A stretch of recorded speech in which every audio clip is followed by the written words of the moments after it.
குடிநீர் குழாய் அருகே தேங்கும் கழிவுநீர் பொதுமக்களுக்கு நோய் பரவும் அபாயம். திண்டுக்கல் மாவட்டம் நிலக்கோட்டை பேரூராட்சி அலுவலகம் அருகில் உள்ள மேல்நிலை நீர்த்தேக்க தொட்டி உள்ளது. இதன் மூலம் நிலக்கோட்டை பகுதி மக்களுக்கு குடிநீர் ஆதாரமாக உள்ளது.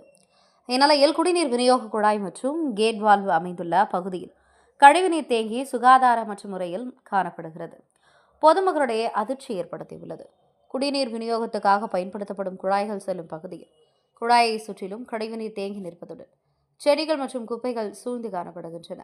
இதனால் குடிநீர் குழாயில் ஏதேனும் கசிவு ஏற்பட்டால் அசுத்தமான நீர் குழாய்க்குள் சென்று குடிநீர் மாசடையும் அபாயம் இருப்பதாக பொதுமக்கள் அச்சம் தெரிவிக்கின்றனர்.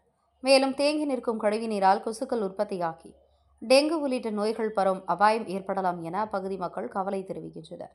எனவே சம்பந்தப்பட்ட நிலக்கோட்டை பேரூராட்சி நிர்வாகம் உடனடியாக நடவடிக்கை எடுத்து குடிநீர் குழாய் மற்றும் கேட் வால்வு பகுதியை சுற்றியுள்ள கழிவுநீரை அகற்றி சுத்தம் செய்து குடிநீர் மாசுபடாத வகையில் உரிய பாதுகாப்பு நடவடிக்கை மேற்கொள்ள வேண்டும் என பொதுமக்கள் கோரிக்கை விடுத்துள்ளனர்.